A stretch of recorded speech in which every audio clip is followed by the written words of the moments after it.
This morning we discussed how the Lord will provide. And we saw how He provided in the Mount Moriah, and it was literally that mountain was changed. The name was changed to the mount where the Lord shall provide.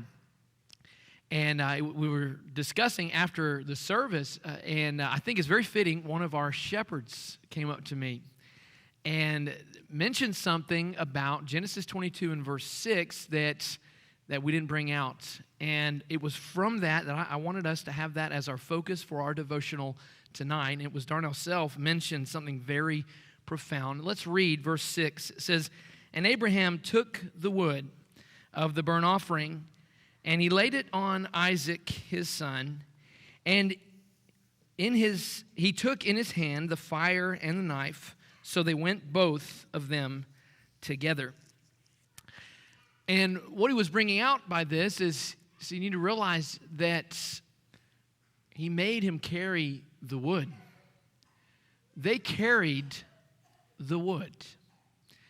And this is, some may have mentioned, or maybe you've noticed, the second service, sometimes it's longer because of the first service. The conversations after the first service, it just so often it brings out more that's to it. It didn't become longer because I said I want to make sure that this is mentioned for the devotional. But if you will, turn with me to John chapter 19 and verse 16. And as you're turning there, I want you to think about this idea of carrying the wood. It almost seems as if it's like a punishment. And this reminded me of a story where I had heard this from George Shoemaker Sr. He shared this about George Shoemaker Jr., that he had bought a cord of firewood. And maybe you've heard this story before. But he bought a cord of firewood, and the only thing was they didn't have a fireplace. And this whole cord of firewood was to be stacked in the backyard, and it was by George Jr. He was to stack it in the backyard. And so every time he got in trouble, George Sr. would say, "Go move the wood pile." And so he would move the wood pile from one side of the yard to the other side of the yard, and that was his punishment. He had to carry the wood. And my understanding is that in the blizzard of 92, that George Jr., heard about a young couple up the street that was literally running out of fuel, that they were burning their furniture to stay warm in the house. And he reached out to them and out of all altruism and said, "I have a whole cord of lumber in the backyard, and if you'll bring a wheelbarrow, I'll help carry the wood so that you have this cord of lumber." So he got rid of the punishment that was in the backyard. I talked to Mary Lou and made sure I could share that, but I thought that was perfect. Because this idea of having to carry the wood, it's like a punishment. The whole purpose of Genesis 22 and verse 6 and going up to the Mount Moriah to offer a burnt offering, this was as a result of sin. The very first sin that was ever committed by Adam and Eve resulted in the first sacrifice. That tunic that they made out of fig leaves was not going to cover it. And so God made a tunic from animal skins. It was the first sacrifice as a consequence of sin. The very first thing that God made after He rested and He continued to work was the sacrifice of an animal. And so the sacrifice is because of sin. It was there, and because of sin, they had to carry the wood. But we understood from this morning that Isaac was not killed upon that wood. Jesus was.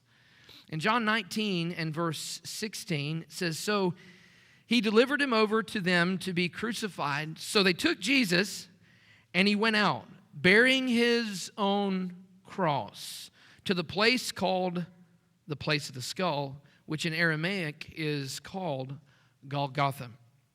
There they crucified Him, and with Him 2 others, one on either side, and Jesus between them." So Jesus carried the wood so that you and me don't have to carry the punishment. We don't have to carry that wood that would be recognized as our sin. In fact, we're called to carry it for a different reason.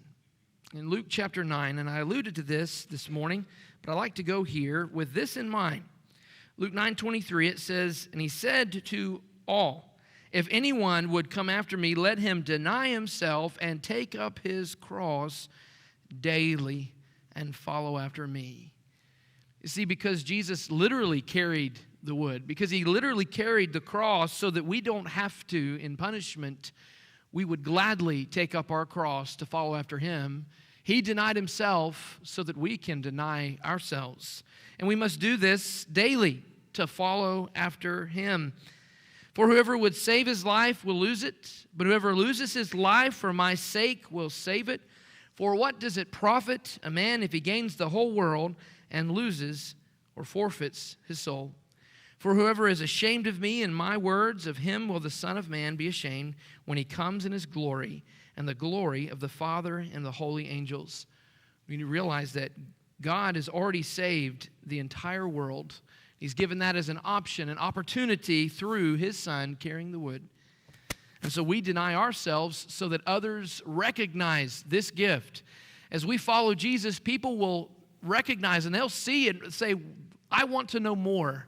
And they'll follow after Jesus. Tonight, we have an invitation that we're offering to make sure that we're following Jesus. Maybe this week you've struggled in denying yourself. Maybe there's something that you've been struggling with and you need the prayers of the church. You need encouragement. Don't carry it any longer. God has made it possible for you to unload that on his Son through his body, the church. Can we encourage you? If you have a need, please respond now while together we stand and while we sing. King of my